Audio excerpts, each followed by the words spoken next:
episode 19 of 30 Years in the Making for Wrestlemania 19. We're going to jump in because there's going to be quite a lot to say about this one. We're at Safeco Field, and with 54,097 people this time. This is the first WrestleMania of the brand split, which means that we get JR and Jerry Lawler for the Raw matches, and we get Michael Cole and Taz for the SmackDown matches. SmackDown is the one that kicks it off. We get Matt Hardy as the Cruiserweight Champion, defeating Rey Mysterio in 5 minutes 37 seconds. This is early Rey Mysterio, so not the Rey Mysterio that you will know now. He does a lot more high-flying moves and stuff like that. It's before, like, operations. He comes out dressed like Daredevil to start off with. That's the first thing I put down. There's a nice corkscrew plancha by Mysterio early on. But then Mysterio jumps into the side effect, which is quite nice. Then we get a springboard, and then a springboard into a splash. So he springboards onto Shannon Moore, who's with Matt Hardy. Then he springboards into the splash for Matt Hardy to get the 2 count. Shannon Moore catches the leg of Mysterio, and then Mysterio goes into the Twist of Fate for the 2. There's a nice splash bomb, which turns into a Hurricane Rana from Mysterio, in which Hardy accidentally hits Shannon Moore. There's a nice 619, but then as he goes for the West Coast pop, Hardy rolls him up, and using the ropes, he wins the match. Decent opener, I thought. Yeah, like, it didn't blow me away, but if we look back at what we've seen so far, it's really not a bad opener at all, is it? No. It's pretty good. It's alright. Yeah, no, it's definitely good. We then get introduced to the Middle-Light Catfight girls. Don't know who they are. Yeah, don't know who they are. We then get the treat. Limp Bizkit performs Rolling live to bring the Undertaker out for the Undertaker Big Show A-Train handicap match. A nice little story for this one. It was meant to be a tag team match. It was meant to be the Undertaker and Nathan Jones, who was debuting on SmackDown, against A-Train and Big Show. Now, the week before WrestleMania, they took a look at Nathan Jones and they basically said, "You're not ready to sort of be wrestling at WrestleMania." So they quickly cut him out of the match, and they made it into a handicap match by having him get beaten up by Show and A-Train out the back. You shouldn't have been the second on the card. I don't understand why Undertaker I was about to deserves. say, I wrote down that Chipmunk says, how is Undertaker second on the card? I basically said, look at the other matches that follow it. I think Undertaker against Big Show and A-Train deservedly was second on the card. Yeah, I mean, maybe my response to that then should have been Undertaker should have had someone better to fight with, but yeah, but I understand. Yeah. You know, at this time you had Big Show and A-Train as big people in WrestleMania. This is leading up to a massive match between Undertaker and Vince McMahon in a Buried Alive match at the Survivor Series. He hasn't got a chance, really, has he? In which, well, I might as well tell you now because it's building up to next WrestleMania. Undertaker gets buried alive by Vince McMahon with help from Kane. Oh, right, okay. So that's what happens at that Survivor Series. Never clean. Never clean. No, of course not. Mind you, Vince's. This is a nothing match. This is probably not the worst of the streak, but not a good one. It's really slow. Basically, Undertaker wins when Nathan Jones attacks Big Show, and then Nathan Jones rolls into the ring and big boots A-Train right in front of the ref. No disqualification for some reason. And then Undertaker, quite impressively, lifts up A-Train and hits the tombstone. Yeah. A-Train's a big guy, so quite a nice one. I then wrote down Bimbo Reunion, which meant that the Middle Light Catfight girls met up with Tori and Stacey, because obviously they didn't have anything better. Oh my god, I love you. Oh my god, no, I love you more. Love you guys. Oh. Which is interesting because we get to see these bimbos, and then we get treated to a very good women's wrestling match. Yeah. A very good one. Trish Stratus defeating Victoria, who was the champion, and Jazz in 7 minutes 17 seconds. This was a great women's match. Trish was awesome in this match. I mean, they all were, but yeah. I told you, she gets a lot better. She's not even anywhere near how good she gets. I was very impressed, actually. She's an awesome wrestler. We get this really nice modified camel clutch by Trish, in which she sort of like goes over the top like a bridge. It was really awesome. Yeah. Then there was a roll-up by Trish into a bridge, basically for the men, but it's still impressive how flexible she was to do it. Why is it? I'm kind of glad in a way. Like in modern wrestling, you get 2 or 3 decent women wrestlers, and then you've got all the divas thrown in together, and it's really shit because they don't get a chance. Yeah. I guess at least you've got, you know, the female wrestlers are separate to all the bimbos and stuff. Yeah. And it means you actually get like, you can ignore the shit bit and actually just enjoy the proper wrestling. But it's still annoying. Why do we need bra and panties?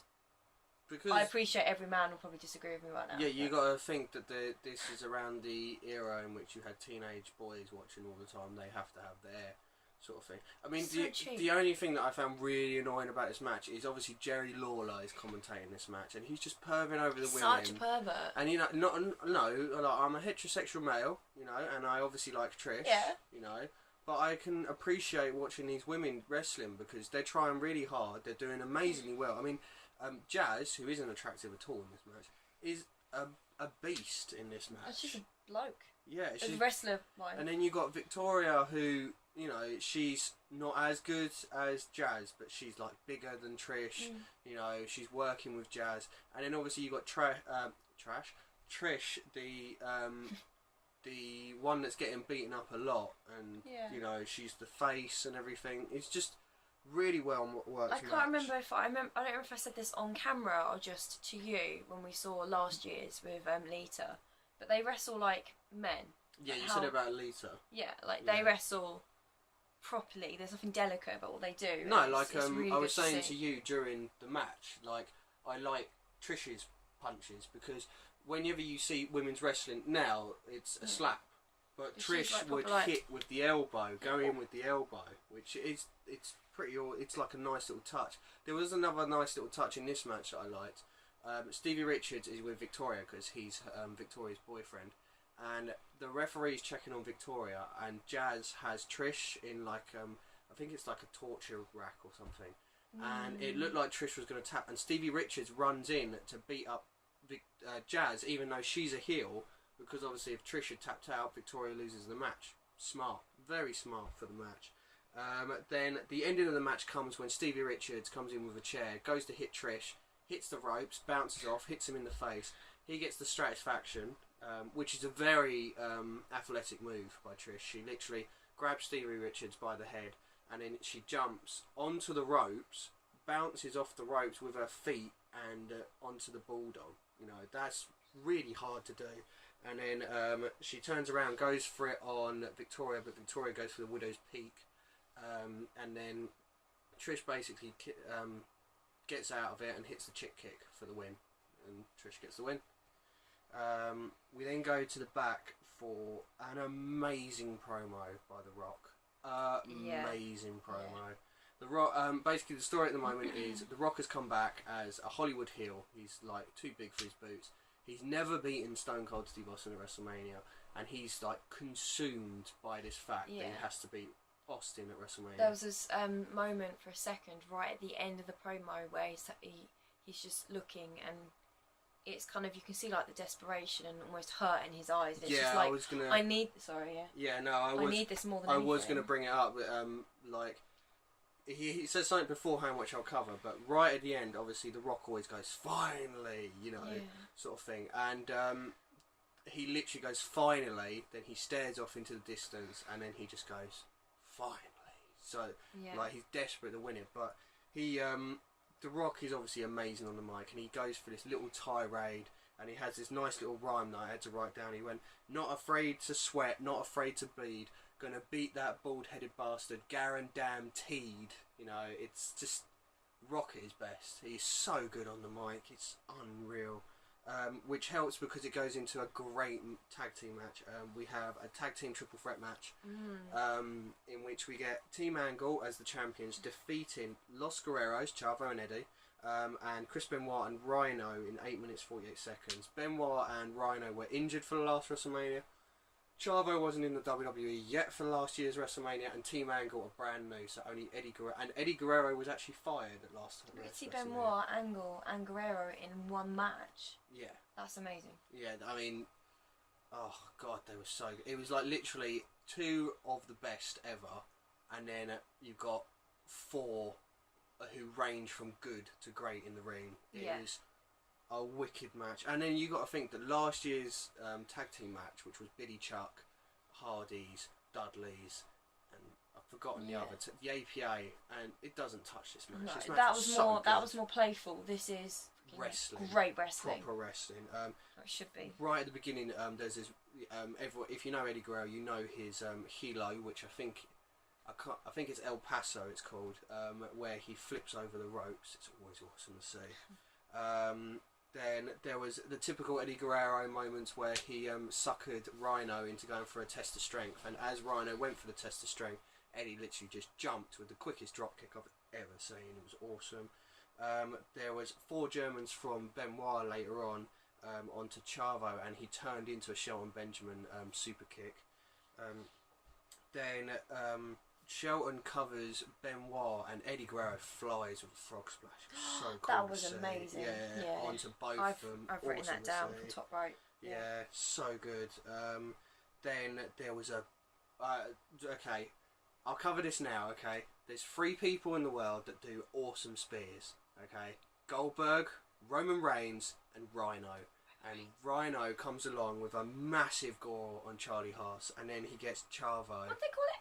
The gore. The gore. Yeah, like he gores them because he's a rhino. Okay. Yeah. So he gores Charlie Haas, and then he gores Chavo, to which Eddie Guerrero grabs Rhino and pulls him out, and then Shelton covers for the win. It's a great match. I haven't written down everything, but there was a lot of great wrestling holds. I mean, when Benoit and Eddie Guerrero were in the ring, it was awesome to see. You know, you just can tell the chemistry. Even though they're like best mates, you can tell there's just a great chemistry there. Great match. I've written down more bimbos backstage. I didn't write what happened. Then we go into a match which has an amazing story, which isn't the only match that has an amazing story. Chris Jericho idolised Shawn Michaels as a child, and then he basically says, right, I wanted to be like you, now I want to prove I'm better than you. And we get into this match. Shawn Michaels defeating Chris Jericho in 22 minutes and 34 seconds.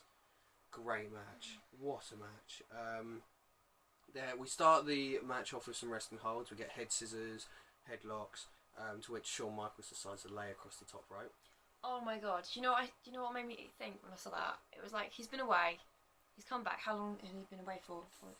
He was in WrestleMania 14. We're now 19, so we'll say 5 years. Was this his return? Was at WrestleMania? No, he'd already done it at SummerSlam, so it would have been about August time. Yeah, so he'd had a few months back, but it's WrestleMania, so this is like his proper comeback. And it's almost like, I don't know, it was really nice to see him actually, because it was like he was back at home and he looked so comfortable. And him laying on that ring, yeah, that was really nice to see. He looks so healthy again compared to the last time. You know that I love him a lot, but that was so nice to see. During this match. No, but he, like you say, he looked so much healthier and relaxed and... Sorry. Jerry Lawler had a moment in which it was baffling, and thankfully JR pulled him up on it.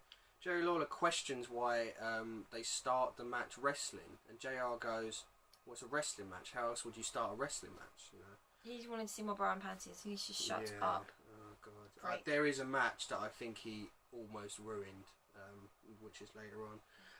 There's wrestling going on between Jericho and HBK until Jericho slaps HBK, to which HBK responds with his own slap. Of course.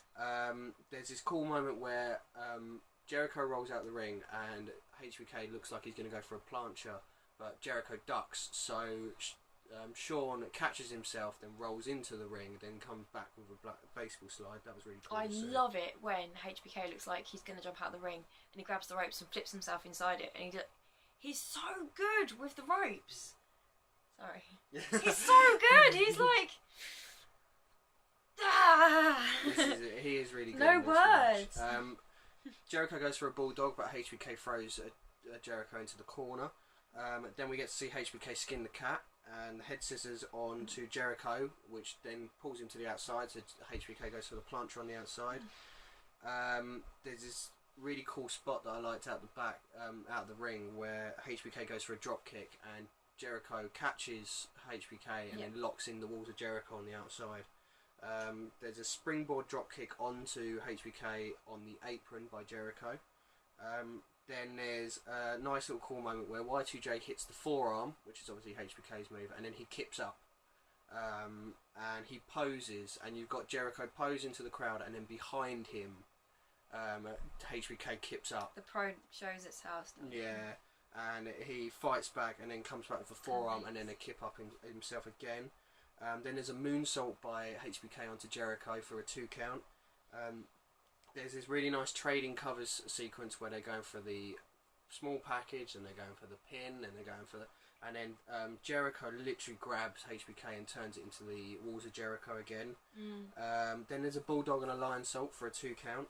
HBK goes for a Hurricane Rana, which is again turned into the Walls of Jericho. And it's turned into the Walls of Jericho so seamlessly, it doesn't look like they're moving from one move to another. It just looks like that's the way Jericho needs to put the Walls of Jericho on. You know, these two have great chemistry in the ring. Oh, yeah. There's a reverse elbow, and then Jericho calls for the super kick by obviously tuning up the band.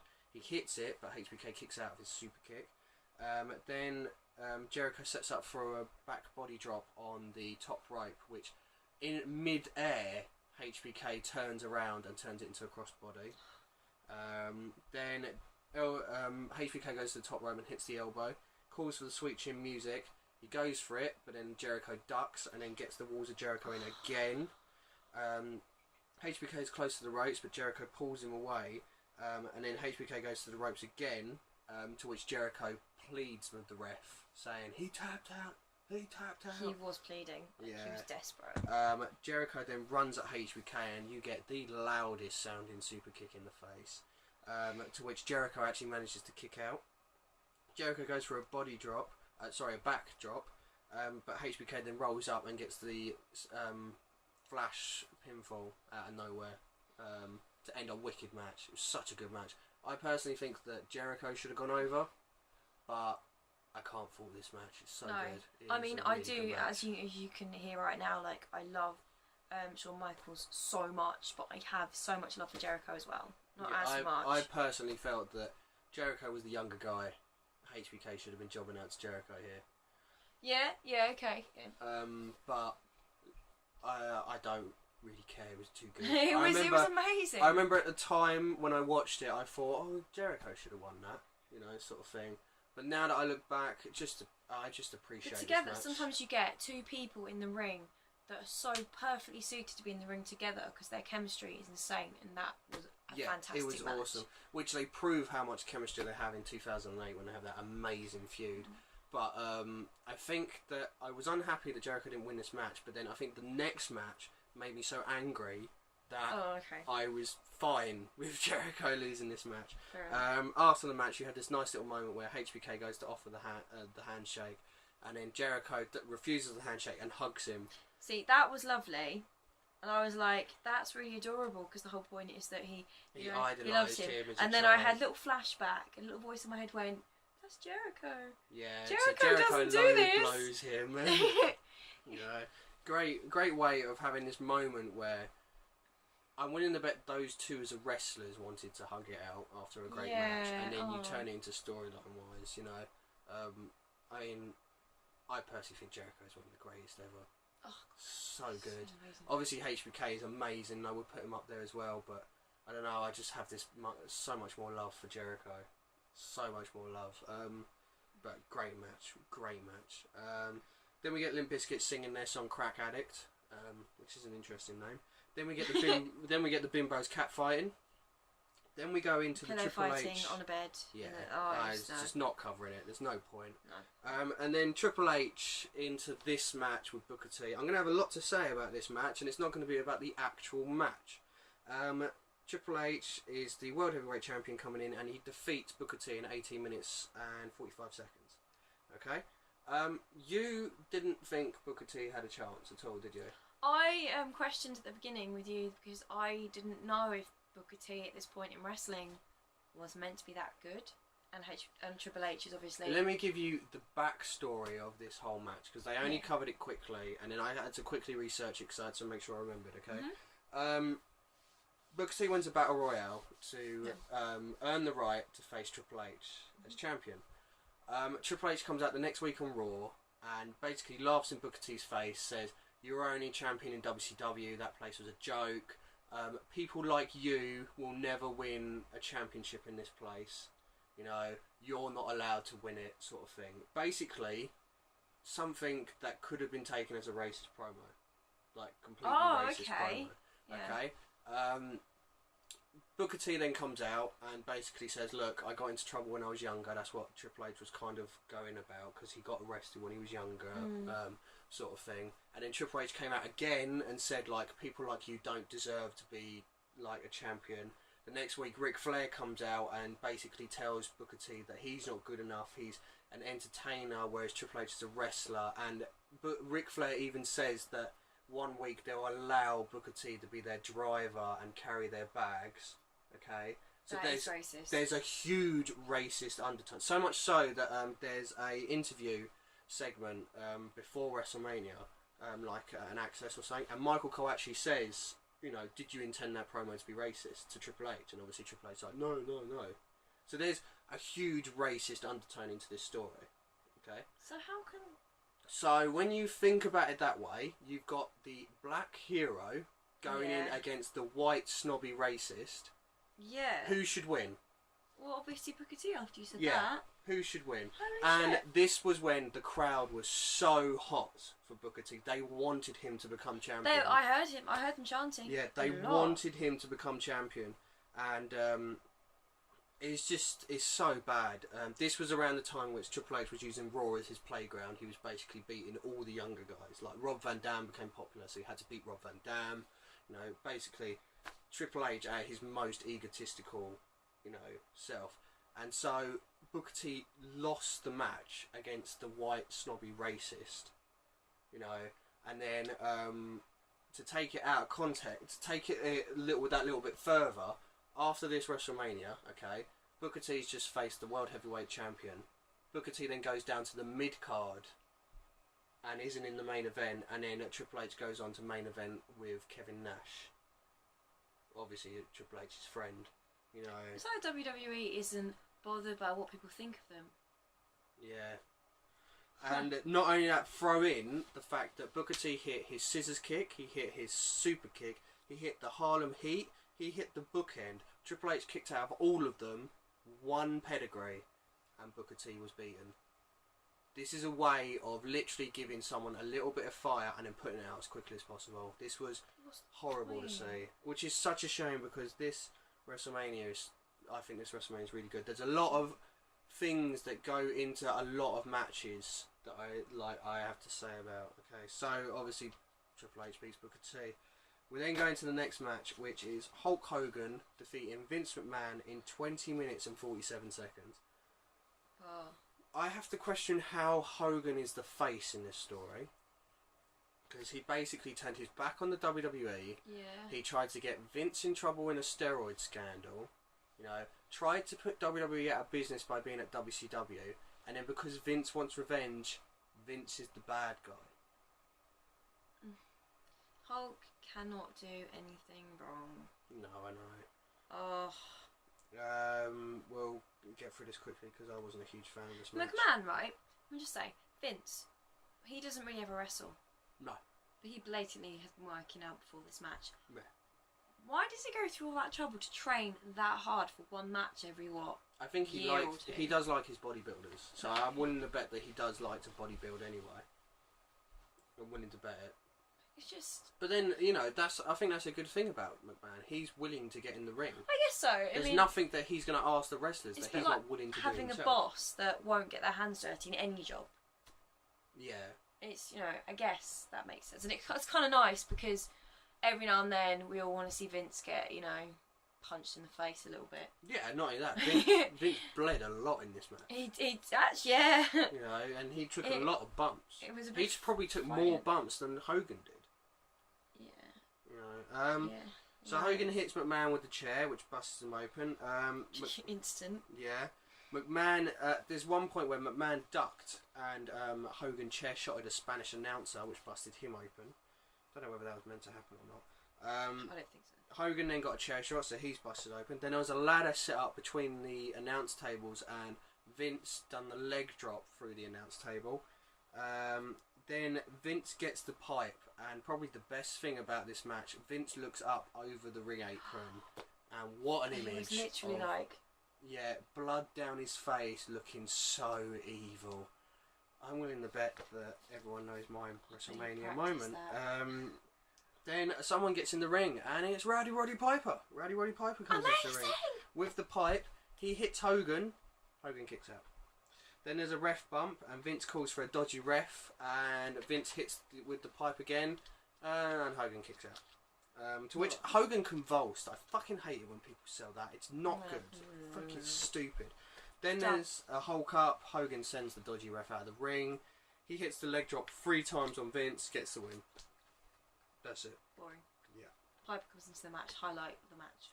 Piper comes into the match and basically has a match-ending moment. And yet it still doesn't work. I love it though. Is it like he, realised he was going to come along and watch WrestleMania, so he thought, hey Vince, I'm coming down. Do you need me for anything? Oh no, I think Piper actually got signed for a contract and he was in WWE for a few months after this. It's just weird that he was used just for that. He probably got paid a lot of money to just appear. And yeah, probably. Hey, like I said, he's the highlight of that match. Yeah. Then we go into a match which it's a really good match. But the story of the match isn't the big thing. It's the behind the scenes, which is the big thing about this match, okay? It's The Rock defeating Stone Cold in 17 minutes and 55 seconds, okay? Now, the day before WrestleMania, Stone Cold was rushed to hospital because he had really bad heart tremors and everything. He literally came from the hospital to Safeco Field to wrestle the match. He was in a really bad way. Wow. And if you actually looked at his vest, it said OMR on it.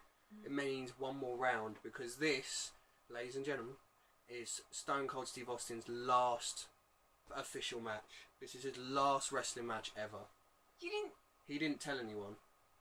He told no one. This was his last. The only person. Tell me. Well, no, because then you can't go into the match with a sort of belief. There's only 2 people that knew this was Stone Cold's last match. That was Jim Ross and The Rock.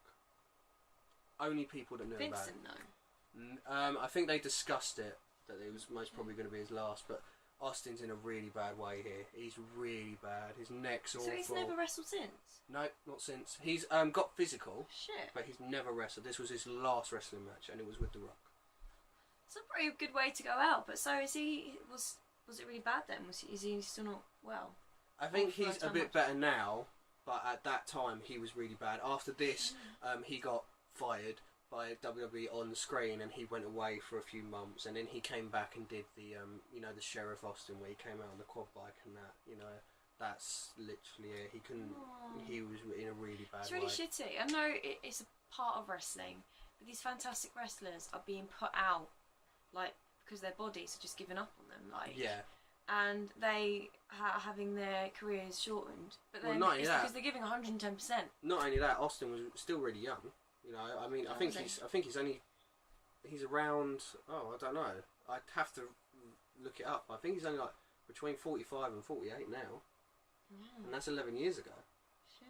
So he was still pretty young. I want to see him wrestle Punk. Yeah, no, it's never gonna happen. Well, he can come out and at least have a thing. No, Punk's not even in WWE at the moment. Right. So. Let's take this match. There's a stunner. He goes for a stunner early, but Rock ducks it. Rock goes to leave, but Austin clotheslines him. Then The Rock spends the next 5 minutes working on Austin's knee. I've put here how annoying Jerry Lawler is in this match, because all he says, he gets paid something every time he says WrestleMania. He just says WrestleMania this, WrestleMania that, WrestleMania this. Then he's going on about this stupid behind the scenes movie which they made of WrestleMania. And then he's talking about puppies, and then he's talking about The Rock and Hollywood, and you can hear JR getting annoyed and saying, "Look, we're not here to talk about that. We're here to talk about wrestling." Obviously, because he knows this is Austin's last match. Was it him that had a really terrible metaphor about? Yeah, he has that stupid lion metaphor. And he said the exact same thing in last year's WrestleMania. Rock and Hogan. Okay. So Rock goes to the outside and he puts on Austin's vest, which is quite funny. Austin fights back with the Lou Fez and the elbow, to which Rock kicks out. Rock then hits a flying clothesline and he does his own kip up. Austin then suddenly hits the Rock bottom, but only gets a 2 count. To which Rock returns with the stunner for the 2 count. Then Rock unloads with rights, but Austin turns that into a stunner for another 2 count. Rock goes for the people's elbow and throws the jacket into the crowd, to which Austin moves and goes for the stunner, but then Rock reverses it and then hits the people's elbow for another 2 count. Then Rock hits the first Rock bottom for a 2 count, hits a second Rock bottom for a 2 count, and then finally hits the third Rock bottom for the 3 count, which I'm guessing is meant to be symbolic that it's the third match between them. Yeah. You know, it's a really good match, but like I said, it's more the story. After the match, you see The Rock standing over Austin and is talking. The WrestleMania movie that Jerry Lawler fucking plugs all night actually goes into what he said. Rock is basically telling Austin there that he loves him, and you know, it's an honour to wrestle with him at WrestleMania. You know, he's glad that it was him that it's his last match, sort of thing.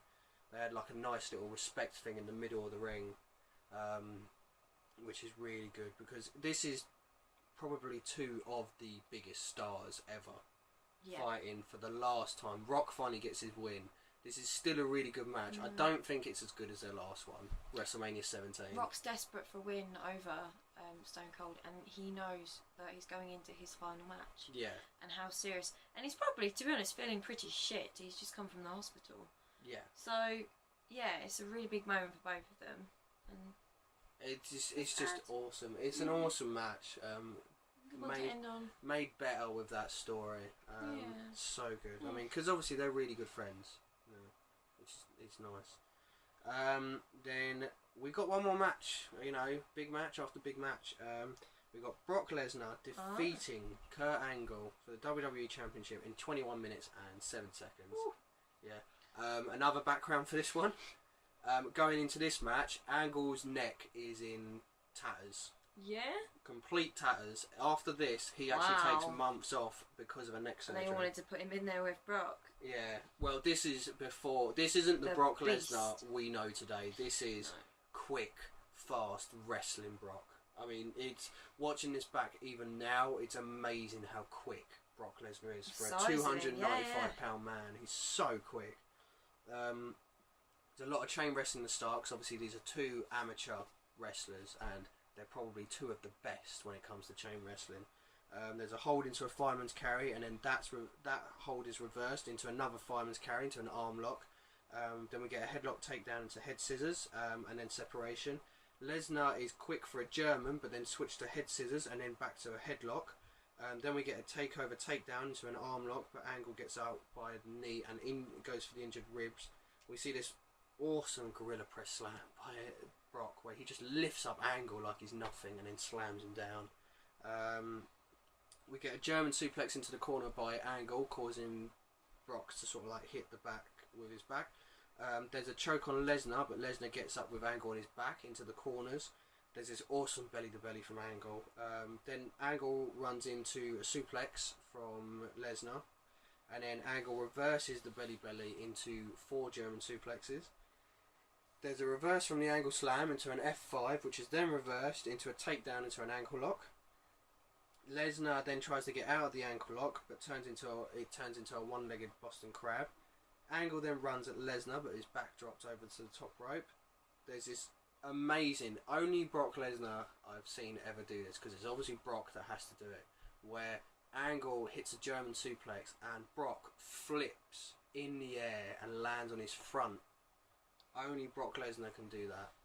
It's awesome. Angle then hits the Angle slam, but Lesnar manages to kick out. Then we get an F5, but Angle kicks out. Angle, also to his credit, has this awesome ability of kicking out at like 0.0 seconds. It's ridiculous. It's so close to... He's so good at it. I thought this match had ended way before it did. Yeah, way before. So good how, like, literally you can't have any more of a second when he kicks out. Lesnar then picks up Angle for the F5, but Angle turns that into the ankle lock with the grapevine. But then Lesnar manages to drag Angle to the ropes. Then Angle turns into an F5, but that's turned into a small package for a 2. Angle slam is then countered into the F5, and then Lesnar decides to go to the top rope. And I'm shocked.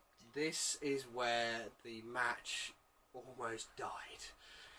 Lesnar goes to the top rope and goes for a shooting star press, which is amazing to see, but Lesnar misses and he lands square on his head, and he spends the rest of the match completely concussed. And was he actually got concussion? Yeah, he was completely concussed. I will get you to watch this movie, which is Backstage, where he's actually people are trying to like medically help him after the match. Shit. Wow. So Angle then quickly, being the guy, the professional that he did, quickly went for the cover, got the 2 count, and then somehow this concussed gorilla managed to pick up Kurt Angle and hit the F5. Instincts, concussed, and covered him and still got the win. It's instinct. It's amazing. It's amazing. You know, it wasn't that Brock looked weak, because he certainly didn't look weak, but Angle looked so strong. Yeah. Alongside, like, Brock, I only know nowadays Brock, and he is a monster. Like, if anyone gets in the ring with him, you're going to get destroyed, obliterated. But yeah, Angle's come along, and yeah, like, they're evenly matched. I don't understand, considering the size of Brock. Because at this point, SmackDown has the SmackDown 6, which is like 6 amazing wrestlers, and it's all about wrestling on SmackDown. Yeah. On Raw, you've got the Glitz, you've got Triple H, Booker T, you know. On Fandango. Yeah, not really. Yeah, and on SmackDown, it's wrestling. It's proper wrestling. Okay. That's the reason why Benoit, Eddie Guerrero, Team Angle, you know, they're all on there, and it's to show that Angle is a badass. Angle is a real life badass. I respect him so much more after that match. Because he's an amazing wrestler. Yeah. And obviously Lesnar's an amazing wrestler. So it wasn't about size, it wasn't about anything. It was about 2 great mat-based wrestlers, you know, genuine wrestlers. Like, Lesnar's an NCAA champion, Angle's an Olympic champion, and it was just basically wrestle. And that's what it was. Lesnar obviously looked hugely strong. You know, he's a storyline. He had broken ribs in this match, you know, and Angle managed to hold his own. You know, it's just 2 great. What do you say about it? 2 amazing wrestlers, awesome. And they main evented WrestleMania. You know, and the fact that they're on the same card as Rock Austin for its guilty sins, Hogan, Vince, HBK, Chris Jericho, and it's the main event. Yeah, but most of these, like, nearly every single one of these matches were a WrestleMania main event match. Like, I wish they could have spread out most of the matches from this over all the rest of the WrestleManias, and then we wouldn't have had to complain. Yeah, true. I'm glad, in a way, because it meant that we got so much, you know, decent content in one go. But it's like, oh. This is we've earned this. This is the WrestleMania that I feel is one of the ones that contends with 17 as the best WrestleMania of all time. This was great. It's great WrestleMania. Let's jump into it. Match of the night. Which is obviously really hard to pick. I'm willing to bet I know which one you'll pick, but HBK Jericho. Yeah, funny that. That's fine. No, that's fine by me, because I did make the rule that. It was insanely good though. But I made the rule that if whatever matches are picked by our top picks can go into the top 10, and there was this match which I really want to be in close to the top 10. So I'm glad you picked it, because I'm picking the Lesnar Angle match. Okay. You know, not because I'm a huge Lesnar mark, but because it's a fucking awesome wrestling match. Okay. You know, and you're right, Jericho. I'm sorry. HBK is amazing. Yes, no, it is I love amazing. HBK, but this isn't about me showing favouritism. It was incredible. Yeah, it's and incredible. This is the start of 3 WrestleManias in which HBK is in amazing matches. 3 in a row. The next one is amazing. Yeah. And then the one after that is amazing. So. I didn't know this. Yeah, no, this is the start of a really good streak by HBK. Excited. Wrestler. This is really hard. Like, it's the only one that I still don't know who I've picked. I want to say, just to be different, Angle, because how impressed I am with how he looked against Brock. Yeah. But other than that, I could name so many different people for this. Yeah. I really could. Because I kind of want to say Austin, but only since you told me how bad a shape he is. Yeah, it's hard, because do you pick it due to, the rest of the night, or do you pick it in the meaning of the night? Exactly. You pick an angle then. Yeah, I think so. That makes it easier for me. I'm picking Austin. It's okay. Austin's last match. But it would have been, yeah, I mean... it's... I mean, he turns up for WrestleManias, but it's an end of an era. We jumped in... When our WrestleManias started to get good, it was when Austin was becoming big. And this is it. This is Austin's last match. It's really sad. When you sit down and you watch these, you have the Brett era, you have the HBK era, then you have the Austin era. These are 3 good eras that we're seeing come to an end. I'm so glad I'm watching the old Raws, because it means that I can see more of him. Because he's just awesome. Moment, I think there weren't a lot of... I don't think there were a lot of massive standout moments, not that many. But I think mine might be the same as you, and it's going to be Vince looking over the side of the mat with all that blood. That was like insane. It's in our intro video for this. It is. It's in our intro video. It has to be that moment. Rewatch it. It's just awesome to see. He looks so evil, so evil. Overall rating. Oh God.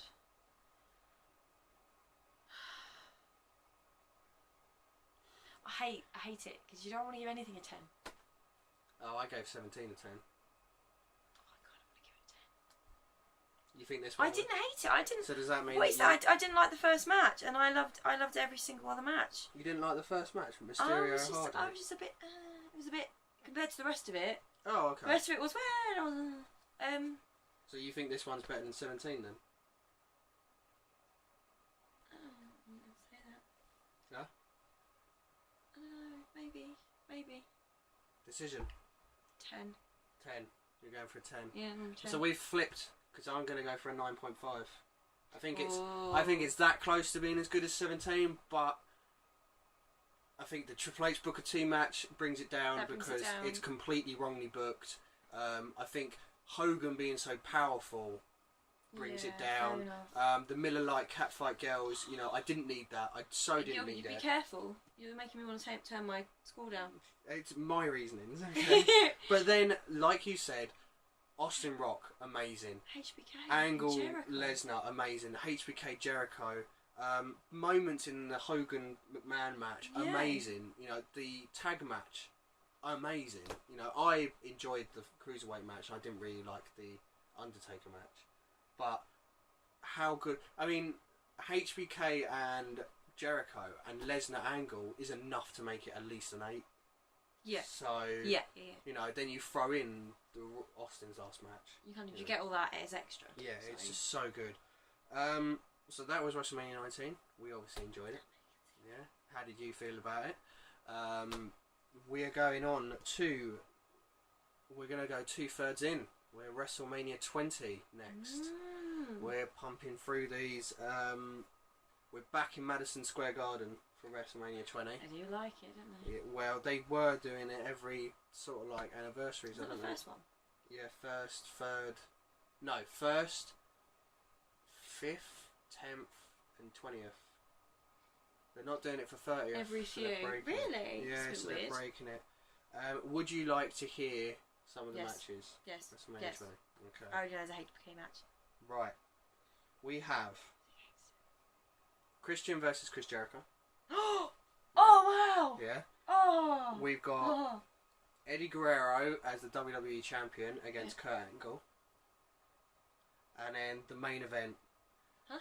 The main event is Triple H putting his World Heavyweight Championship on the line against Shawn Michaels and Chris Benoit in a triple threat main event. Oh my god! Yeah. Oh my god! There are other matches. There's one that I don't want to tell you about. Okay, we get a WrestleMania debut of someone we become very familiar with very soon. We have Brock Lesnar versus Goldberg, which is a big match. Well, there's a lot of story. So they shout right back. No, there's a lot of story going into that because that match, it's not really spoiling anything, but that match is Goldberg's leaving WWE after that match. Lesnar's leaving WWE after that match. Okay. So, but Wow. I love WrestleMania 20. If you've watched WrestleMania 20 and you've watched these videos, you probably realise why I love this WrestleMania 20. We'll see you tomorrow. Yes. I hope you enjoyed our WrestleMania 19 review. That was Forks over there. He's very quiet. Don't worry, if you spotted him, well done. I was Bingham, that was Chipmunk. Give us a like, give us a subscribe, comment, you know, just think we're amazing. I think you should, because we are amazing. We've sat down and watched 19 WrestleManias for you guys. Jesus. Yeah. And we will see you for tomorrow for WrestleMania 20. See you guys